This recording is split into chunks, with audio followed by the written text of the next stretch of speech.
Você tem feito a obra do Senhor sozinho? Você tem pregado sozinho? Ou você tem feito dupla com outras pessoas? A melhor dupla para se pregar o Evangelho é a dupla Igreja Espírito Santo. Esta dupla é infalível. Ninguém vence.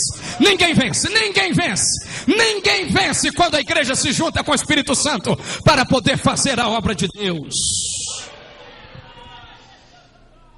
Estes dois agentes andam juntos, meus irmãos: a igreja e o Espírito Santo.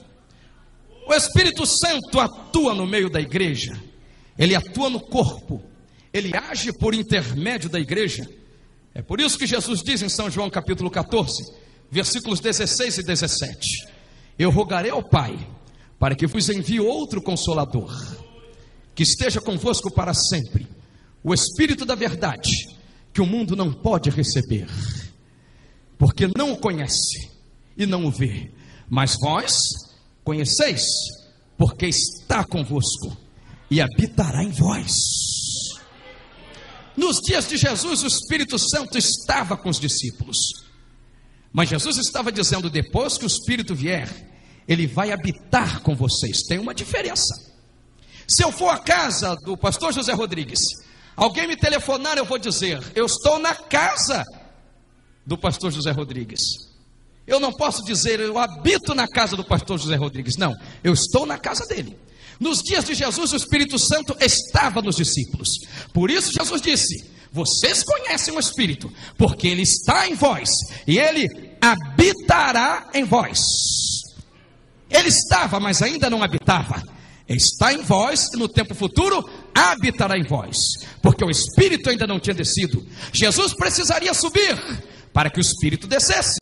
É por isso que ele mesmo disse: se eu não for, o Espírito não virá. Agora, queridos irmãos, o Espírito Santo, ele age por intermédio da minha vida e age por intermédio da tua vida. É por isso que eu preciso fazer uma parceria perfeita com ele. É por isso que eu preciso estar junto com ele. É por isso que eu preciso orar a ele todos os dias. É por isso que eu preciso sentir a presença dele. É por isso que eu preciso sentir a direção dele para a minha vida. É por isso que eu preciso sentir o toque dele. É por isso que eu não posso dispensar a presença dele. Não dispensa a presença do Espírito Santo. Não trabalhe sem ele, não pregue sem ele, não cante sem ele, não faça a obra sem ele. Você precisa dele, ele te dirige, te impulsiona, ele te dá poder, ele te mostra o caminho, ele te fala o que é que você tem que fazer. Se você tem dúvidas na obra, ele te mostra o caminho, ele te dá uma direção certa. Você não pode agir sem ele. Nós precisamos de ti, ó Espírito Santo. Ele age através da igreja. Quando o Senhor queria salvar o eunuco, o Espírito Santo não foi lá no deserto, nem em forma de pomba, nem de vento, nem de óleo, nem de fogo, nem de água, não. O Espírito mandou Filipe, porque ele trabalha através dos seus servos, através dos seus vasos, através da sua santa e poderosa igreja. Oh, meus queridos irmãos, em Atos, no capítulo 1, versículo 8, São Lucas, o escritor deste livro, deixou assim registrado palavras que o Senhor Jesus Cristo havia proferido, também registradas em São Lucas capítulo 24, versículo 49.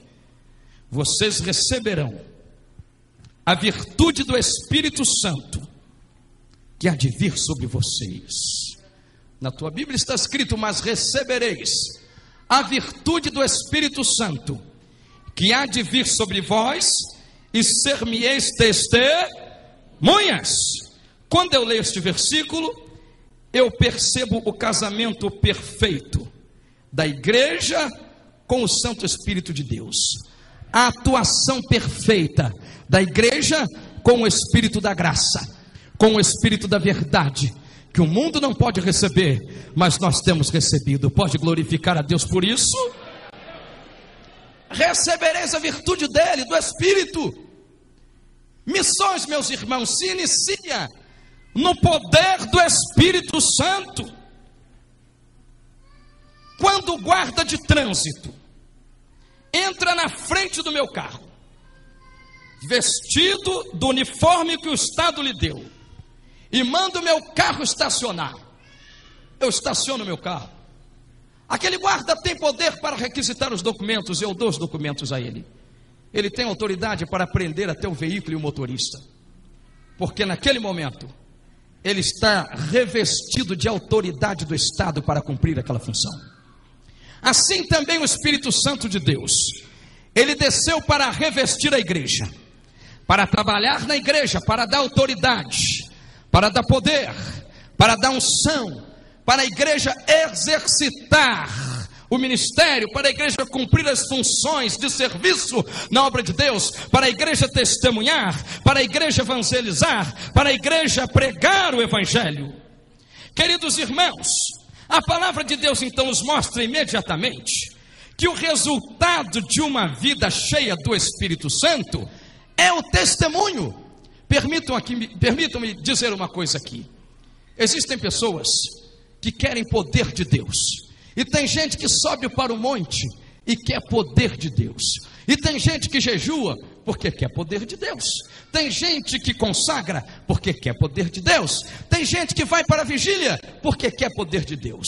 Então Deus lhe dá este poder. Mas tem uma pergunta que eu quero fazer: você quer tanto poder para quê?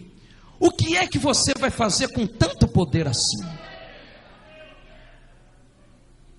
Tem gente que tem poder, ele quer poder, mas ele não tem visão missionária.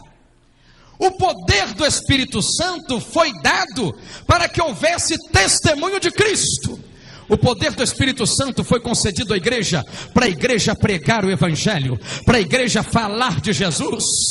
Glorificado seja o nome do Senhor. Há pessoas que dizem que estão cheias, mas elas não conseguem falar de Jesus. Tem gente que diz: eu estou cheio do poder, mas ele não consegue transformar o poder em testemunho.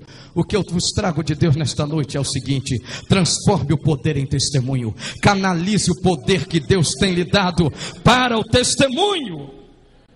Percebo pela palavra do Senhor, meus irmãos, que o resultado de uma vida cheia do Espírito imediatamente é pregação do Evangelho. São Pedro, num determinado momento, ele teve medo de uma criada, ele teve medo de um servo de uma casa, ele teve medo de se associar com Cristo. Mas depois que ele estava revestido do poder, depois que o Espírito Santo veio, no dia de Pentecoste, foi ele que se colocou em pé para dar testemunho, para pregar o Evangelho, porque poder de Deus deve resultar em testemunho. Na história da igreja, todas as vezes que havia um derramar do Espírito Santo, o resultado era testemunho, o resultado era evangelismo, o resultado era pregação do Evangelho. Ora, meus queridos irmãos, a ordem do Senhor é esta: pregai o Evangelho, pregai o Evangelho, dê testemunho de Cristo. Jesus nos deu uma ordem, mas também nos fez uma promessa para nós cumprirmos a sua ordem. Ele disse: ide pregar o Evangelho, mas também nos fez uma promessa.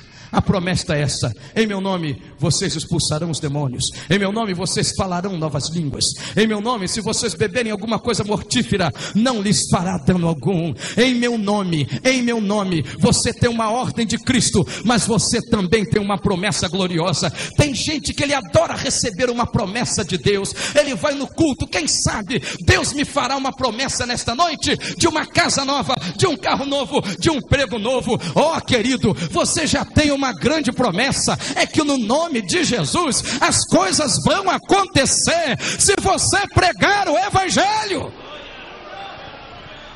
Jesus deu uma ordem: ide fazer discípulos de todas as nações, mas também fez uma promessa: eis que eu estou convosco todos os dias, todo dia, até a consumação dos séculos. Você pode pregar o Evangelho tranquilo, porque você nunca estará sozinho. Jesus vai estar com você domingo, segunda, terça, quarta, quinta, sexta, sábado, de janeiro a dezembro. Os anos vão se passar, mas Jesus continua com você. Ele continua com você, continua com você. Levante assim a mão e dê glórias ao nome do Senhor, porque o Senhor Jesus continua na sua igreja. Arabassumi canta labacheia. Jesus disse: vocês serão minhas testemunhas. O que é uma testemunha?